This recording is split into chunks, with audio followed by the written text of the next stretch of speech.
Dios en el libro del profeta Habacuc. Vaya conmigo al profeta Habacuc. ¿Qué quiere decir la palabra Habacuc? ¿Recuerdan, hermanos? Abrazar. Hermano, yo quiero decirle una cosa. Mire usted mi Biblia, ¿ve? Mírale un momento. ¿Qué mira aquí? Que no solamente está lo que el Señor escribió, sino lo que Manuel Puerto escribió también. ¿Ok? No es pecado que usted ponga notas en su Biblia. No es pecado, no es malo. Es más, muchas notas yo las he perdido porque de repente las escribí en un papel y se me perdió. Pero lo que he escrito aquí, aquí está. No se me pierde. Así es que ahí anote, haga sus notitas usted ahí, hermano, no tenga miedo. Léalas, memorícelas y cuídelas. Muy bien, ¿están con su Biblia ya en la mano, hermanos? ¿Ya en Habacuc? ¿Sí? ¿Alguien falta todavía? Bien, oramos a nuestro Dios. Padre querido, gracias por darnos tu linda y maravillosa palabra. Gracias, Dios, porque tenemos este libro como nuestra ancla segura para el alma. Y gracias porque tu palabra está escrita, Dios. Padre, gracias porque no tenemos que andar buscando palabra fuera de este libro maravilloso, porque la Biblia es tu palabra para nosotros. Y en esta mañana queremos estudiar lo que tú nos dices a través del profeta Habacuc. Y queremos que nos hables. Padre, enséñanos a poner en ti toda nuestra confianza. Queremos, por favor, Señor, que tú hables a nuestro corazón. Edifícanos en esta mañana. Ilumínanos. Y te pido, Padre, que nos des el poder, valor y fortaleza para practicar tu linda palabra. En el nombre de Cristo Jesús. Amén.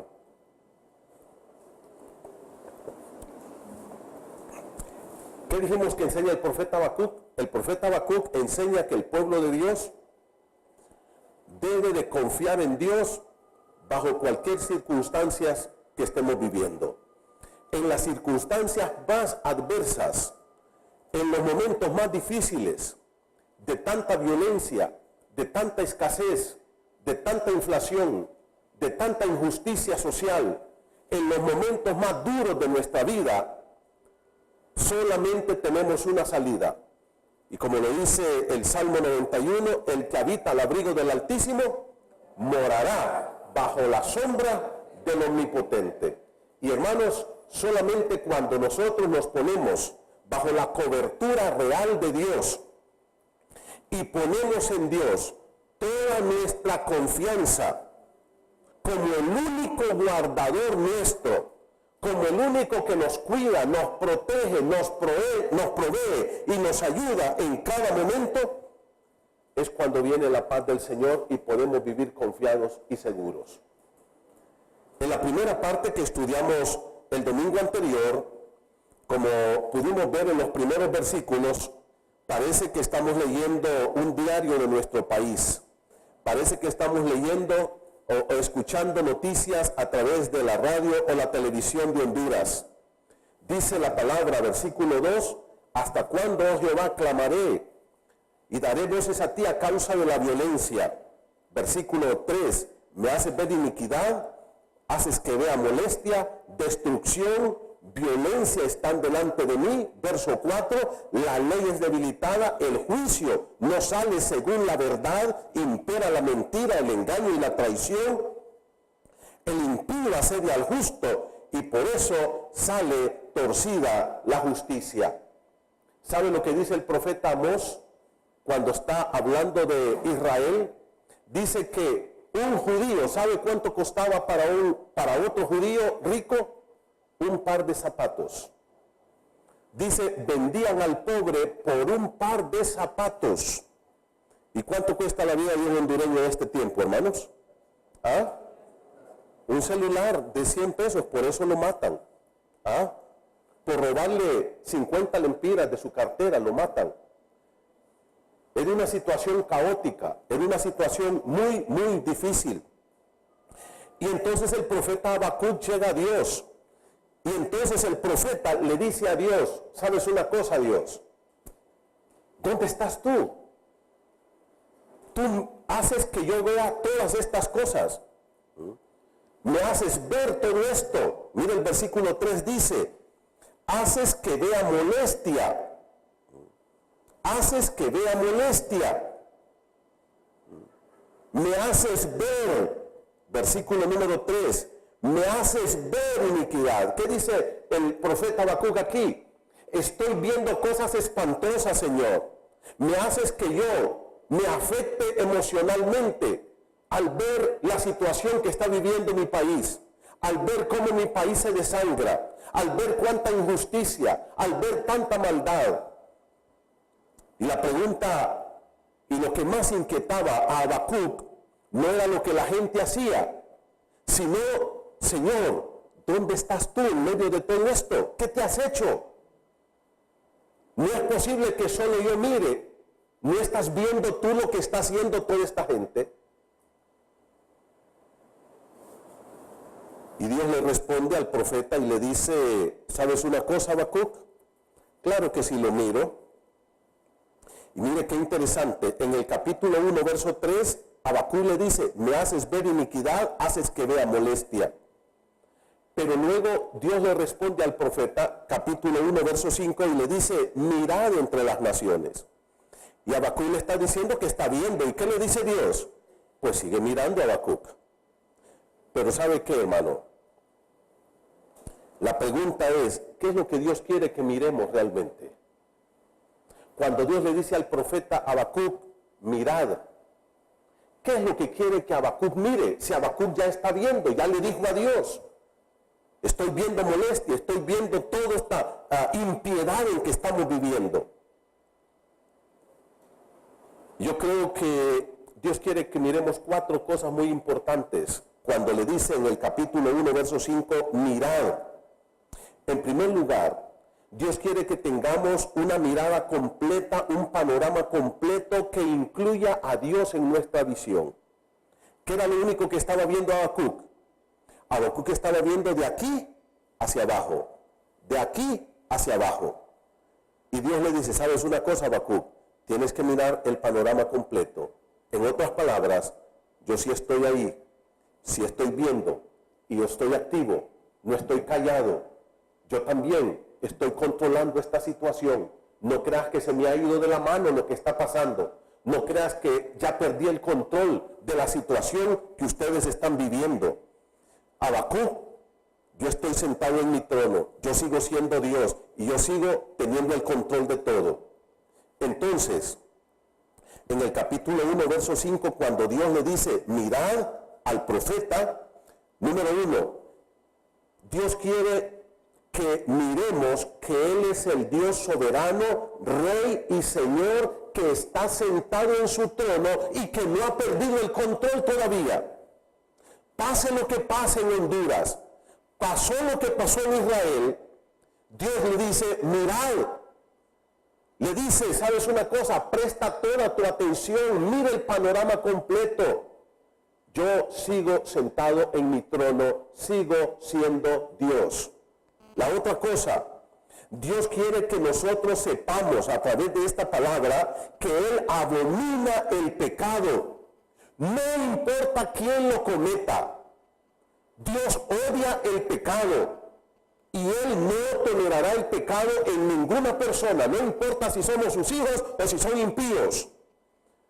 Dios dice, ¿sabes una cosa, Habacuc? Yo voy a castigar a Israel. Ya vamos a ver lo que va a decir Habacuc ahora. Yo no tolero el pecado. Entonces, ¿qué quiere Dios que miremos? Número 1, que Él está sentado en su trono, que Él es rey y que Él sigue gobernando el universo. Número 2, que Él es santo y que Él no tolera el pecado. En tercer lugar, cuando Dios le dice, mirad, Dios lo que le está diciendo a Él es, tienes que ver que soy un juez justo, que nadie va a escapar del juicio. Que aunque ahí, en Israel, los jueces se vendan al mejor postor, que la justicia se compre, se venda. A mí nadie me compra ni me vende. Yo soy un juez justo y yo voy a juzgar a cada uno según su vida, su comportamiento. Aunque allí en la tierra salga torcida la justicia, aunque allí en la tierra hayan problemas, yo quiero que tú sepas que yo sigo sentado en mi trono y yo voy a juzgar con justicia y con juicio justo. Y en cuarto lugar, Dios quiere que nosotros sepamos que Dios ama y está con aquel que le teme, le obedece y le honra, con aquel que es de un íntegro corazón con él. ¿Qué es lo que Dios le está diciendo al profeta Habacuc? Habacuc, tranquilo, ya vas a ver lo que le va a pasar.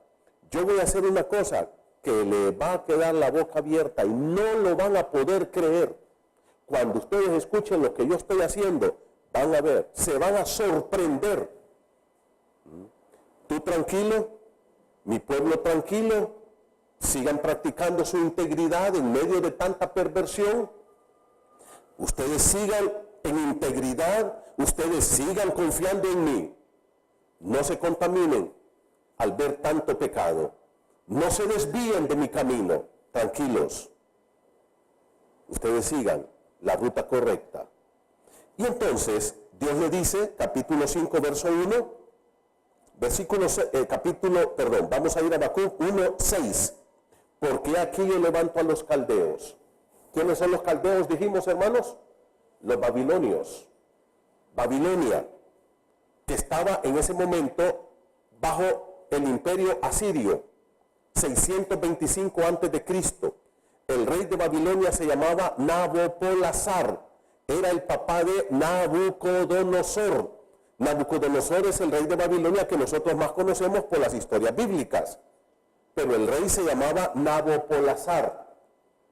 Nabopolassar comenzó la conquista y la liberación de Babilonia ahí por el año 625 a.C. y la consolidó aproximadamente en el año 605 a.C., cuando aplastó a los egipcios en la batalla de Carquemis y se levantó como el gran imperio. Pero en ese año murió Nabopolassar y Nabucodonosor tomó el imperio entonces, su hijo. Y a partir de ahí comenzó a consolidarse el gran imperio babilónico. En el año 586 antes de Cristo, Babilonia entró y destruyó completamente Jerusalén. La barrió, la dejó arrasada, mató, hizo desastres ahí, como juicio del Señor. Ahora, Habacuc está preocupado porque mira una injusticia total en su pueblo, en la nación de Israel. Pero Habacuc viene y cuando Dios le dice, mira Habacuc, yo voy a hacer una obra que cuando ustedes la escuchen no la van a poder creer, aunque se las cuenten, no van a poder creer lo que yo voy a hacer. Yo voy a juzgar a Israel. Y sabes una cosa, yo voy a traer los caldeos, los babilonios y van a arrasar con Israel. Y entonces, Habacuc dice, ay Señor, ¿para qué me contestaste esta oración, hombre? Me has puesto en peores problemas que los que tenía primero. Y entonces empieza el segundo discurso o plática entre Habacuc y Dios. Vayan conmigo al capítulo número 1, versículo número 12. Y esta plática entonces es el segundo diálogo de Habacuc con Dios. Del capítulo 1, verso 12, hasta el capítulo 2, verso 5.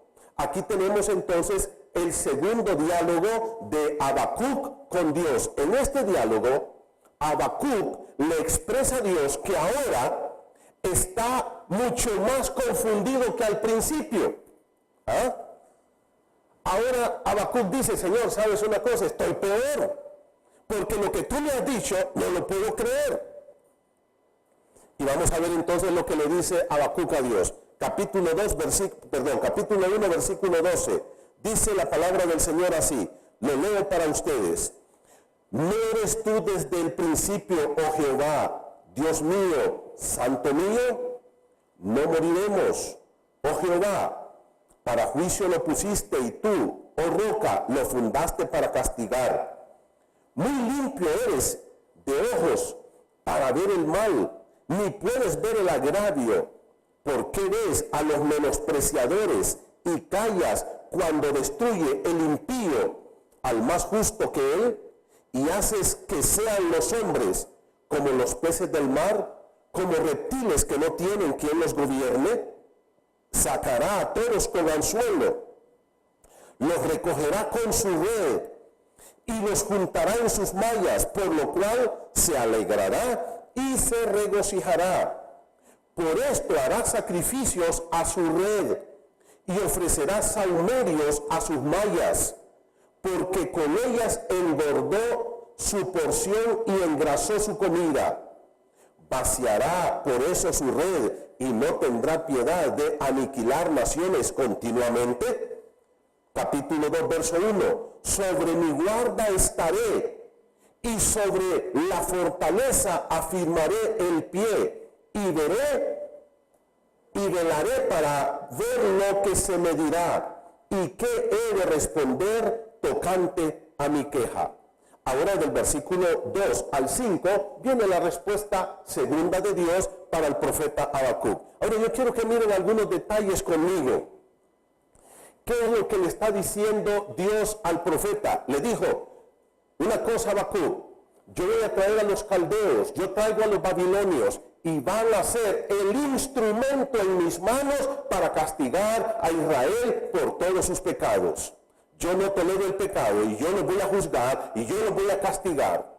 Todas esas maldades no se van a quedar impunes. Todo lo que han hecho lo van a pagar con creces. Y entonces Habacuc dice: Señor, ¿cómo es posible que tú vas a traer a los caldeos, que es un pueblo más perverso que Israel, para castigar a Israel? No te entiendo. No entiendo qué es lo que vas a hacer. Y esa es la discusión ahora del profeta Habacuc con Dios. Y miremos algunos detalles interesantes.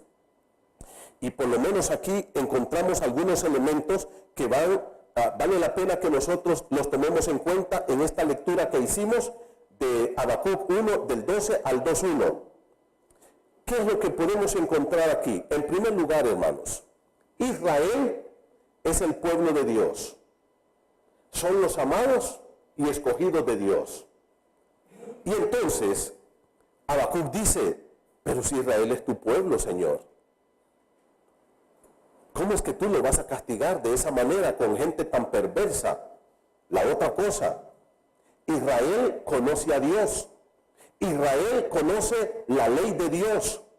Ahí está el templo de Dios y Dios prometió cuidar a Israel. Dios dijo: al que te bendijeren yo bendeciré y al que te maldijere yo no maldeciré. ¿Cómo es posible que ahora tú vas a traer a estos paganos para castigar a tu heredad, a los escogidos tuyos? En tercer lugar, Israel, con todo el pecado que había cometido, era mejor que los caldeos. Era mejor. Los caldeos eran 10 veces más perversos y malos que los judíos. Y ahora el profeta dice: pero si tu pueblo es mejor. Y eso me llama la atención porque hay muchos hermanos en las iglesias que así dicen. ¿Sabe una cosa, pastor? Si es que mire, yo de vez en cuando echo mi canita al aire, pero aquellos toda la vida. Aquellos son peores que yo. ¿No es cierto? Y no es así. Dios no quiere que nos comparemos con los impíos. ¿Con quién quiere que nos comparemos el Señor? Con su Hijo Jesús. Que debemos crecer a la medida de ¿dónde? Del varón perfecto, que es el Señor Jesús. Esto no se trata de ser mejor que los demás. Un amigo me decía una vez: pastor, mire, si yo solo tengo una mujer, un amante, Salomón tenía 1000, ¿y qué? Me decía. Y siempre estamos haciendo esas comparaciones ridículas realmente. Y eso es lo que dice aquí Habacuc: tu pueblo Israel, Señor, es malo, pero no tan malo como aquellos. Y la cuarta cosa que discute aquí el profeta Habacuc: los caldeos son los peores paganos y los más perversos que hay en el universo. Por tanto, Señor, le dice el profeta, no es posible esto. No es posible que tú, siendo un Dios justo y santo, vas a traer a gente mucho más mala y pervertida para castigar a tu pueblo Israel. Pues Dios le dice: ¿sabes una cosa, Habacuc? yo lo voy a hacer. Voy a usar a esta gente pervertida para castigar a Israel, porque Israel se ha pervertido. Miremos algunos detalles ahora. Mire conmigo el capítulo 1, verso 12, dice, y aquí es interesante cómo Habacuc va a jugar con muchas preguntas con Dios. Hablábamos de eso el domingo pasado, ¿lo recuerdan? Gente que cree que uno no puede preguntarle a Dios. Gente que solamente dice, usted agache la cabeza y usted solamente diga, Señor, gracias por esto. No es así, la vida cristiana no es así. Debemos preguntar a Dios, no con mala actitud, no con prepotencia, no con arrogancia, con humildad, quebrantados. Decirle, Señor, ¿por qué me está pasando esto? ¿Cuál es el propósito? ¿Para qué quieres que yo pase por esta prueba? Enséñamelo, cambia mi vida, moldéame a lo que tú quieres de mí. Ese es diferente, pero sí podemos dialogar con Dios, sí podemos platicar con Dios, sí podemos preguntarle a Dios. Y miren aquí la serie de preguntas que hace el profeta Habacuc, capítulo 1, verso 12. Primera pregunta, ¿no eres tú desde el principio, oh Jehová, Dios mío, santo mío? La primera pregunta del profeta Habacuc aquí, hermanos, le dice a Dios, Señor, ¿tú no eres el Dios eterno? Cuando dice, no eres tú desde el principio, lo que Habacuc le está diciendo, Señor, tú eres eterno, no tengo que estarte diciendo nada, tú conoces todo. Y yo creo, sin el ánimo de ser, ¿cómo les podía decir?, de parecer arrogante esta mañana, que esta palabra aquí, hermanos, mire que cuando dice el profeta, no moriremos, ¿con quién está hablando el profeta? Está hablando con Dios. ¿Qué le dijo ya en la primera pregunta? ¿No eres tú el Dios eterno? Claro que sí. Entonces lo que yo creo que Habacuc le está diciendo aquí es, no morirás. No tanto, no moriremos. ¿Vamos a morir nosotros, sí o no? ¿Ah? Claro que sí. Y todos los judíos del tiempo de Habacuc, el mismo Habacuc, ¿qué pasó con ellos? Murieron. ¿Quién es el único que no muere? Es Dios, porque Él es eterno. Y la mejor traducción de esta palabra es, no morirás. Señor, todos vamos a morir, pero tú eres eterno. Tú permaneces para siempre. Y entonces viene dos preguntas más. Mire las otras dos preguntas que no están formuladas de manera a pregunta, pero que refleja una pregunta. Mire el versículo número 12 dice, oh Jehová, segunda pregunta, digamos, ¿para juicio lo pusiste? Este lo, ¿a quién se refiere? A Babilonia. ¿A quién se refiere este lo aquí, hermanos? A los babilonios. Habacuc le dice, Señor, tú pusiste a los babilonios y los estás levantando para juicio. ¿Y cuál es la pregunta? La respuesta. Claro, Dios le dice, yo los estoy poniendo para juicio, yo los estoy levantando para castigar a Israel. Tercera pregunta, versículo 12 al final. ¿Y tú, oh Jehová, lo fundaste para castigar? ¿Qué le dice Dios al profeta, el profeta a su Dios aquí? Señor, no puedo creer. No puede ser lo que yo estoy escuchando de tu boca. Tú me estás diciendo, eres el Dios eterno, el Dios que no muere, que tú, en tu soberanía eterna, has levantado a los caldeos y lo has levantado, lo pusiste para castigar a Israel. 3 preguntas, ¿no es cierto? ¿No eres el Dios eterno? Claro, yo soy el Dios eterno. Segunda pregunta, ¿para juicio pusiste a Babilonia? Sí. Tercera pregunta, ¿fundaste a Babilonia para castigar? Claro que sí. Dios le está diciendo al profeta, yo lo estoy poniendo para eso. Luego vienen las demás preguntas, porque el profeta está inquieto. Mira el versículo 13 ahora conmigo, por favor. Aquí tenemos 4 preguntas más las primeras 3 del verso 12, ¿cuántas son? 7 preguntas. Versículo 13. Señor, le dice, muy limpio eres de ojos para ver el mal. Vayan subrayando los atributos de Dios que el profeta Habacuc está desarrollando en su libro.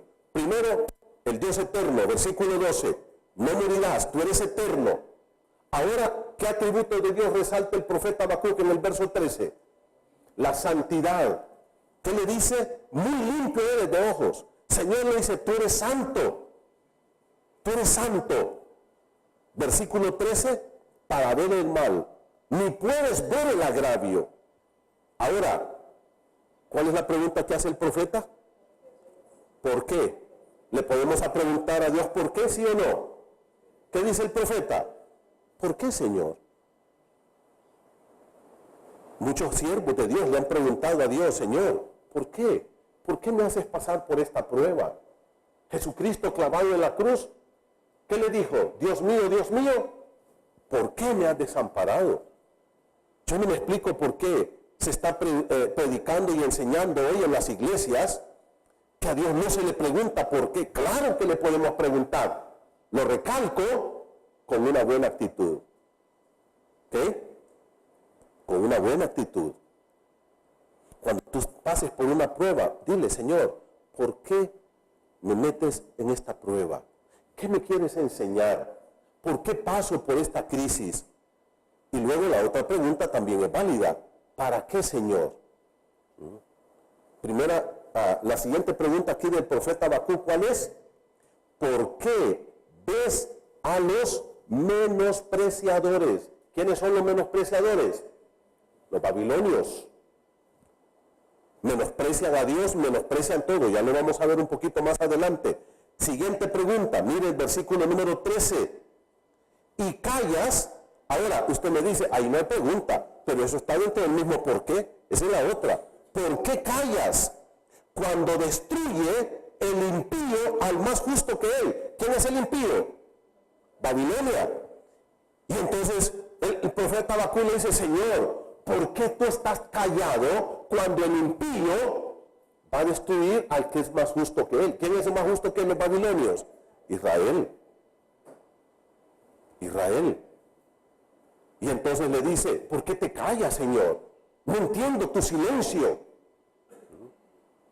Y el otro, ¿por qué? Versículo número 13. El 14. ¿Y por qué haces que sean los hombres como peces del mar, como reptiles, que no tienen quien los gobierne?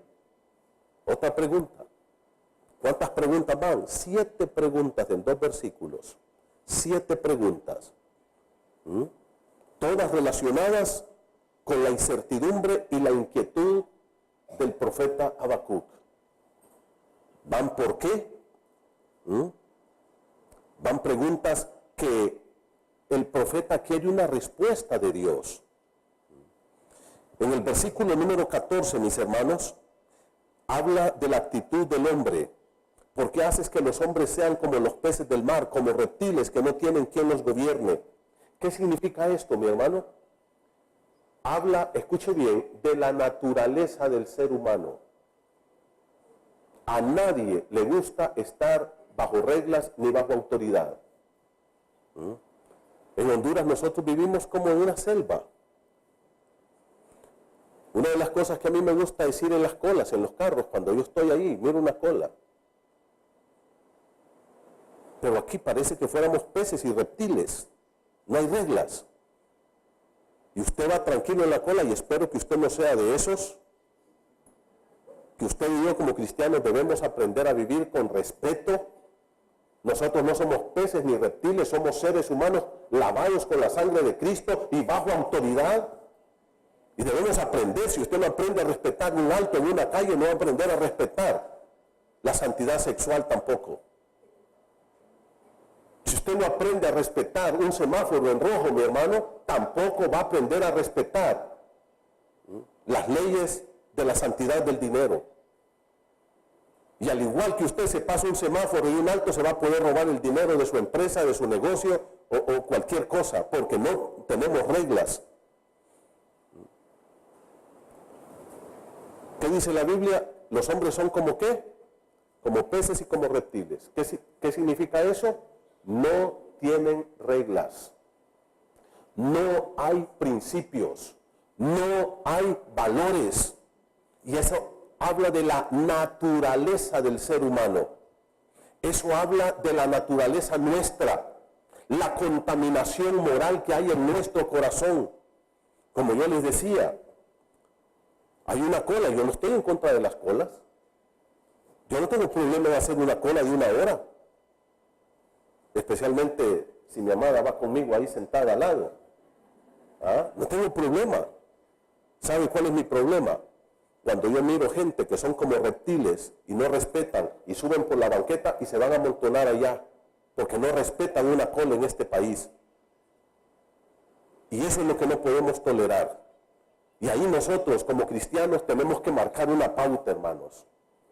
Usted y yo tenemos que vivir bajo reglas, bajo autoridad. Respete las reglas en todo lugar donde usted se encuentre. Si usted sabe, hermano, que tiene que llegar a cierta hora, váyase a la hora correcta para que vaya en el tráfico correcto. No somos como reptiles nosotros. En la casa, ¿cuántos tenemos reglas en las casas? ¿Sabe usted que hay casas que no hay reglas? Hay casas que no tienen reglas. Parece una jungla. Parece el tiempo de los jueces. Cada quien hace lo que bien le parece. Yo recuerdo que un día llegué a visitar a un hermano, anciano de una iglesia. Le digo, fíjate que quiero hablar con fulano de tal, que era el hijo de él. Un muchacho como de unos 14 años, casi de la misma edad de mis hijos estaba. Y entonces le digo, quiero hablar con él. Y me dice, no, no está, me dice.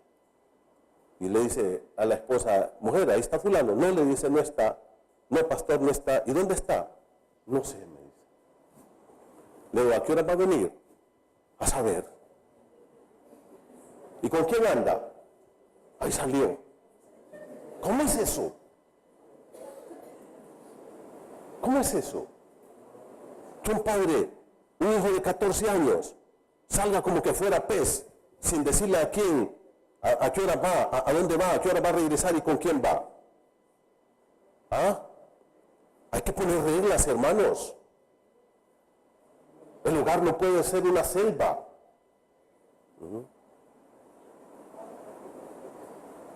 Los padres tenemos que poner reglas. Hombres, marquemos una pauta. No somos como peces, no somos como reptiles. Dios nos ha dado una mente y nos ha dado su maravillosa palabra para guiarnos. ¿Ah? En todas las áreas de la vida, como cristianos, debemos de vivir a la altura como hijos de Dios. Debemos de vivir a la altura como hijos de Dios, guardando las reglas. Todos tenemos reglas. Pero ¿qué pasaba con Israel? Dice, son como peces, son como reptiles, nadie los gobierna, no tienen reglas, no tienen principios, no tienen valores. Y ahora nosotros queremos echarle la culpa al presidente, que Juan Orlando tiene la culpa de todo en este país. Que él tenía la culpa de todo. Que el otro anterior, y al final de cuentas, hermanos, lo que nosotros queremos, no asumir nuestras responsabilidades. El gobierno no tiene culpa de lo que pasa en mi casa. Yo soy responsable de mi hogar. Y nosotros tenemos que aprender a vivir con reglas. Nuestros hijos tienen que aprender a saber lo que es sí y lo que es no. El amor debe de ser firme en la casa. Nosotros debemos amar a nuestros hijos incondicionalmente, pero con un amor total, que ellos sepan que les amamos, pero que sepan que hay padres que ponen reglas en la casa también, que no van a hacer lo que les dé la gana. Y ahí van a aprender nuestros hijos el respeto, ahí en la casa, porque si no van a ser como peces o como reptiles, como una jungla. Y entonces en el versículo 15 el profeta dice, mire conmigo por favor, 1:15, sacará a todos con anzuelo. Este sacará, ¿quién va a ser? Babilonia. Y aquí el profeta Habacuc usa una figura de la pesca. ¿Ah? Mire, cuando usted tira la carnada, el pescado lo agarra allá adentro y usted lo trae. Dice Habacuc, así va a agarrar Babilonia a Israel y lo va a jalar y lo va a destruir. Porque el que está pescado, está pescado. Verso 15, dice, lo recogerá con su red, los juntará con sus mallas. ¿Quién va a hacer todo esto? Los babilonios. ¿Qué va a hacer Babilonia? Los sacará, los recogerá, los juntará y luego ¿qué va a tener? Dice, se alegrará, se regocijará cuando mire todo el botín que va a sacar, toda la riqueza que sacó Israel, todo lo que sacó y se lo llevó para Babilonia, incluso los vasos sagrados. Dice, se va a alegrar. Ahora la pregunta, hermanos, ¿cuál es la red de los babilonios? ¿Cuáles son las mallas de los babilonios? En el versículo 15, su ejército. Cuando dice en el verso 15, lo sacará con anzuelo. El anzuelo es el ejército. Lo recogerá con su red. ¿Cuál es la red? El ejército. Lo juntará en sus mallas. ¿Cuál es la malla? El ejército. Versículo número 16. Por esto hará sacrificios a su red. Ya nos está explicando. ¿Cuál es la red? El ejército. El poderío militar de los babilonios. Esa es la red. Y el Dios de los babilonios era su gran poderío militar. Por eso dice en el verso 16, hará sacrificios a su rey, a su red. Y entonces, hermano, versículo 1, capítulo 2, verso 1, ahora viene Habacuc y dice, platicando con Dios, por supuesto, mira el verso 1, dice, sobre mi guarda estaré, aquí estaré firme, dice Habacuc. Ya Habacuc les puso su causa a Dios, les puso todas sus preguntas a Dios, y ahora Habacuc le dice, ¿sabes una cosa, Dios? Aquí voy a estar esperando tu respuesta. Vamos a ver si tienes algo que me puedas contestar con este razonamiento tan grande que yo te he hecho. Como somos nosotros, ¿no es cierto? Queremos discutir con Dios. Y Dios nos dice, ¿sabe una cosa? Tus pensamientos no son mis pensamientos. Y Habacuc, mira el versículo 1, le dice, Habacuc 2:1, sobre mi guarda estaré, y sobre la fortaleza afirmaré mi pie, y velaré para ver lo que se me dirá. Ahora Dios, Habacuc le dice, ajá Dios, como queriendo decirle, ¿cómo te quedó el ojo, Dios? ¿Verdad? ¿Te gustó lo que te dije? No tienes que responderme a esto ahora. No. Y mira el versículo número 1, dice, y que, aquí hermano por favor, en vez de cuando dice y que he de responder tocante a mi queja, es a, no es ¿Ya lo entendieron? ¿Qué he de responder? ¿Quién iba a responder? ¿Habacuc? ¿O quién iba a responder? Era Dios. Entonces ahí no es no es Habacuc, es Dios. Yo quiero saber qué Dios me va a responder a estas quejas que le he expuesto. ¿Qué ha de responder Dios tocante a mi queja? Como queriendo decir, bueno, vamos a ver, ahí este es el que le digo, ¿qué he de responder tocante a mi queja? Pues el que se está quejando es Habacuc. ¿Y quién es el que espera que le responda? Es Dios. Por tanto, ahí en vez de ¿qué es? ¿Qué ha de responder Dios a esta queja que yo le he expuesto? Y entonces concluimos, hermanos, con la respuesta de Dios. Vayan conmigo al capítulo 2, versículo 2 al 5. Ahora Dios le responde al profeta Habacuc y le dice, y Jehová me respondió. Por eso decimos que en vez de es que es A. Y dice, y Jehová me respondió y dijo, y aquí viene la maravillosa respuesta del Señor. Escribe la visión y declárala en tablas para que corra el que lea, el que leyere en ella.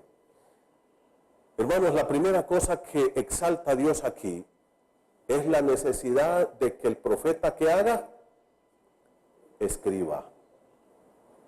Dios nunca ha querido que su palabra esté en el aire. Dios no quiere que su palabra sea transmitida oralmente. ¿Sabe usted que desde Adán en Génesis capítulo 3 hasta Moisés, casi 2000 años, la transmisión de la palabra de Dios fue oral? Fue de padres a hijos, contándole las historias de Génesis, del diluvio, del Torre de Babel, de Abraham, oralmente, hasta que un día Dios le dijo a Moisés: Moisés, escribe en un libro para que esté escrito todo esto que yo quiero decirle al hombre. Y siempre Dios ha querido que su palabra esté escrita. Segunda Timoteo 3:16, toda que la escritura, lo que ha sido escrito aquí, es inspirado por Dios, tiene el sello y la aprobación divina, tiene el poder y la garantía de Dios. Dios nunca ha querido que nosotros andemos inventando su palabra. Dios le dice al profeta Habacuc: escribe, Habacuc. Le dijo a Moisés: escribe, Moisés. A todos los profetas Dios les dijo: escribe. Vino Nabucodonosor y se llevó a todos los judíos. Pasaron 70 años y un día Daniel, allá en Babilonia, fíjense que vino Daniel y encontró y le trajeron un rollo del profeta Jeremías. Y dice Daniel, en Daniel capítulo 9, verso 1, leyendo yo, dice Daniel, el libro del profeta Jeremías, encontré que Israel iba a estar en Babilonia 70 años. ¿Y cómo lo supo Daniel? Porque lo escribió, porque Dios le dijo: Jeremías, escribe. Y entonces dice Daniel, cuando yo leí que Dios iba a tardar 70 años en tener a su pueblo en Babilonia, me puse de rodillas y comencé a orar, porque dice Daniel, ¿saben una cosa? Vamos a hacer números. Cuando yo llegué a Babilonia tenía 15 años. Ahora tengo 85. ¿Cuántos años han pasado ya? 70, dice Daniel. Ya se cumplieron. Vamos a orar. Y comienza a orar. Y le dice Daniel: Señor, ya se cumplieron los 70 años que tú dijiste en la palabra. Lleva a tu pueblo de regreso y plántalo en la tierra prometida. En otras palabras, ¿qué es lo que tenemos que hacer? Leer la Biblia, lo que está escrito, y ¿qué? Ponernos de rodillas a orar para que Dios cumpla esa palabra en nuestra vida. Si alguno pide conforme a su voluntad, Él nos oye. ¿Y cómo es orar conforme a la voluntad de Dios? Leyendo su palabra. Tenemos que unir la palabra y la oración. Ahora mire el versículo número 2, dice Habacuc 2:2, escribe. Hermano, lo que está escrito es lo que Dios respalda. ¿Y qué le dice Dios? Y declárala en tablas para que corra el que leyere en ella. ¿Qué es lo que Dios le dice al profeta Habacuc? Cuando se lea esto que yo les he dicho, que lo obedezcan, que se vayan, porque si se quedan en Jerusalén van a sufrir el juicio. Para que cambien su actitud. ¿Para qué Dios nos da su palabra? Para que corramos también nosotros. Para que corramos a ponerla en práctica, para que la apliquemos a nuestra vida. La palabra de Dios tiene como único propósito enseñarnos la voluntad de Dios, lo que Dios quiere que nosotros hagamos, para que nosotros al leerla la obedezcamos. Que corra, dice el que la leyere en ella. Dios dice: yo traigo a los caldeos van a destruir a mi pueblo. No tengan ninguna duda, esto que yo les he dicho se va a cumplir, y si ustedes leen esto, váyanse, para que no sufran el castigo divino. Versículo número 3, aunque la visión tardará aún un poco de tiempo, mas se apresura hacia el fin, no mentirá, aunque tardare, espéralo, esperen a Babilonia, porque sin duda vendrá, no tardará. ¿Cuándo comenzó esta plática entre el profeta y Dios? 625 a.C. ¿Cuándo llegaron los babilonios a destruir a Jerusalén? 586 a.C. ¿Cuántos años fueron?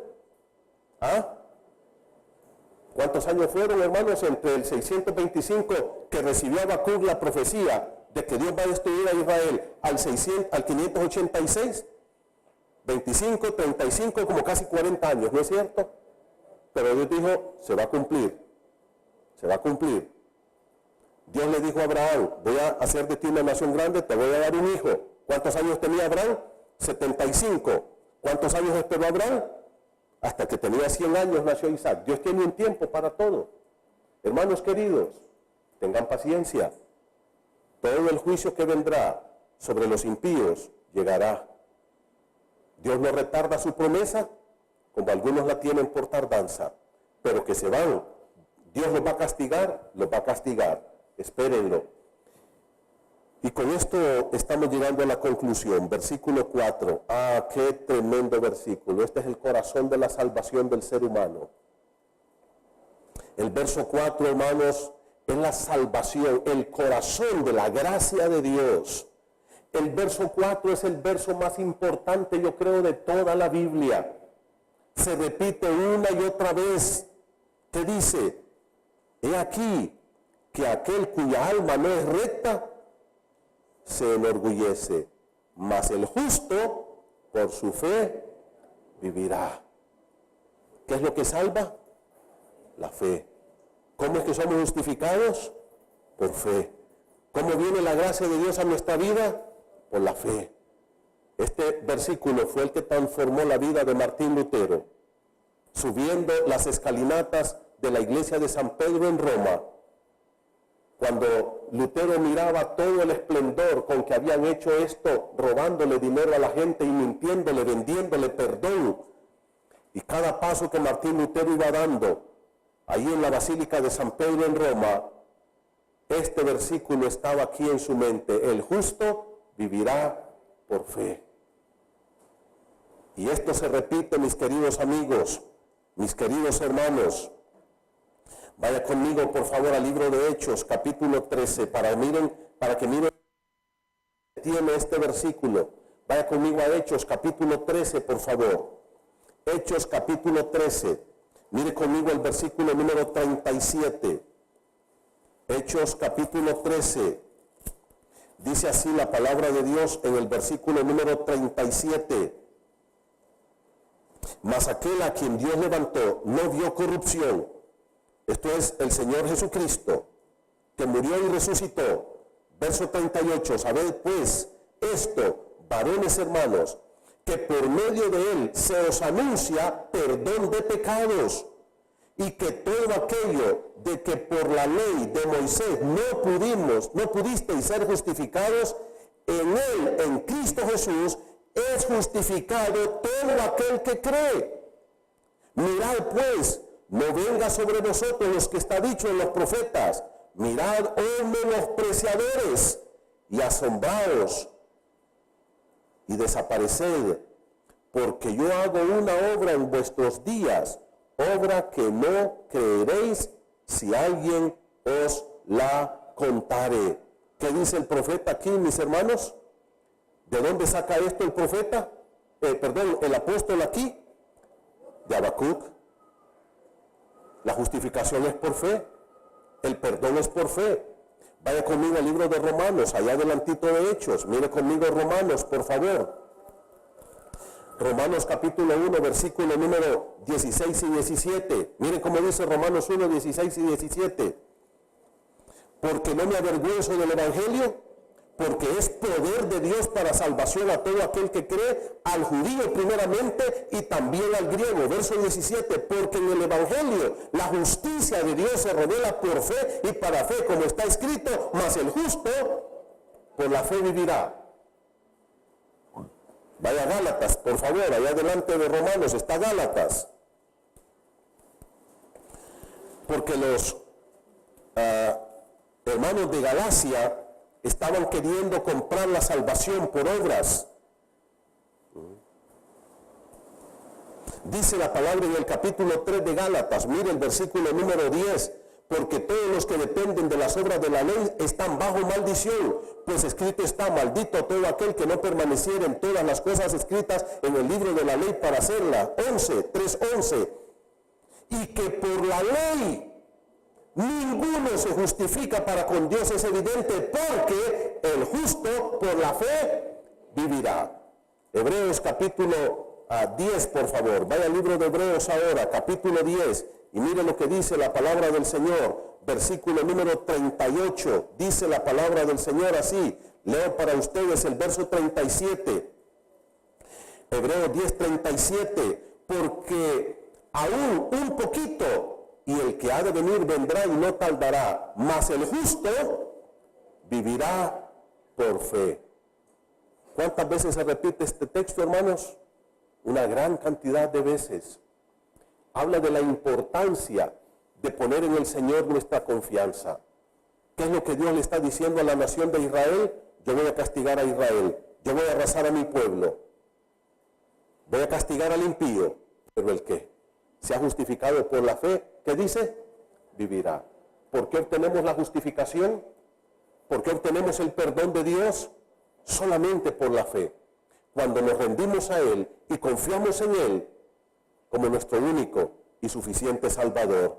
Concluyo con lo que dice el profeta Habacuc en Habacuc 1:14, porque aquí hay algo bien interesante. Miren lo que dice Habacuc 1:14. He aquí que aquel cuya alma no es recta, ¿qué dice? Se enorgullece. En otras palabras, ¿qué es lo que causa que el hombre se aleje de Dios y vive en pecado? El orgullo, la soberbia, la arrogancia, la prepotencia. Pero cuando yo reconozco mi incapacidad para recibir el perdón, me humillo, me someto a Dios y por la fe recibo el perdón y la vida eterna. Queridos hermanos, ¿qué es lo que Dios le está contestando al profeta Habacuc aquí? Habacuc, tú tienes que saber que yo perdono al hombre solamente cuando él se arrepiente y por medio de la fe recibe el perdón. El justo vivirá por la fe. Mis queridos hermanos, nosotros tenemos que entender que Dios es el que justifica, pero solamente lo hace a través de un medio, por medio de la fe. Yo no sé si esta tarde tenemos aquí algún amigo, alguna amiga, alguna persona que todavía no ha recibido la justificación, el perdón, la limpieza de todos tus pecados. Solamente hay una forma para recibirlo. El justo vivirá por fe. Justificados pues por la fe, tenemos paz para con Dios.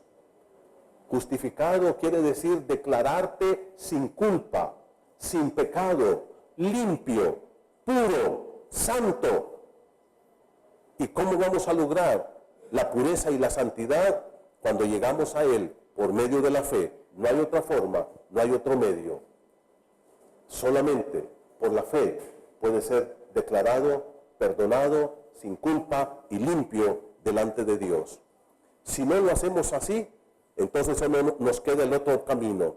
¿Cuál es el otro camino? Recibir el castigo de Dios por los pecados.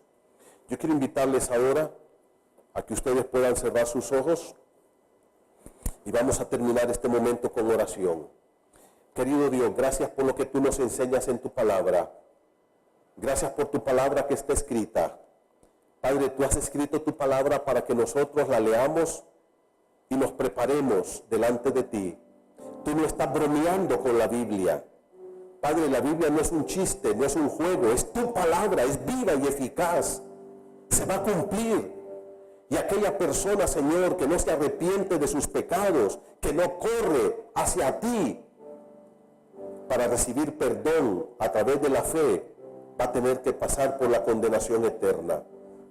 Padre, yo te pido en el nombre de Cristo que tú nos ayudes a todos nosotros a entender esta verdad profunda de tu palabra y que todos podamos estar justificados por medio de la fe. Bendice tu pueblo, Señor. Padre, gracias porque nos has perdonado, nos has lavado con la sangre preciosa de Cristo. Y en esta mañana te pido, Señor, que tú te manifiestes con poder en la vida de todos aquellos que nunca han tomado una decisión por Cristo. Mientras ustedes están orando, probablemente hay alguna persona en este momento que dice: pastor, yo nunca he recibido a Cristo como mi Salvador personal. Reconozco mis pecados, me arrepiento y por fe le quiero pedir a Dios que me perdone. Me humillo en su presencia. Reconozco que no puedo pagarle a Dios por ir al cielo, porque me perdone, porque me limpie. Pero reconozco que Él es mi Dios y por la fe recibo el perdón. ¿Hay alguna persona en esta mañana que ahí donde está quiere que oremos por usted para recibir a Cristo? ¿Quiere usted levantar su mano ahí donde está? Y en esta mañana dígale: Señor, por favor, por la fe perdona mis pecados. Confieso a Jesús como mi único Señor y Salvador. No voy a insistir, es tu propia decisión, pero es la decisión más importante de tu vida. ¿Hay alguna persona en esta mañana que dice: yo quiero recibir a Cristo, el perdón de mis pecados? Quiero ser justo delante de Dios por medio de la fe. ¿Quieres levantar tu mano ahí donde estás? ¿Hay alguna persona en esta mañana que lo quiere hacer? ¿Hay alguien que quiere tomar su decisión de recibir a Cristo por medio de la fe como su único Salvador? ¿Hay alguien que lo quiere hacer?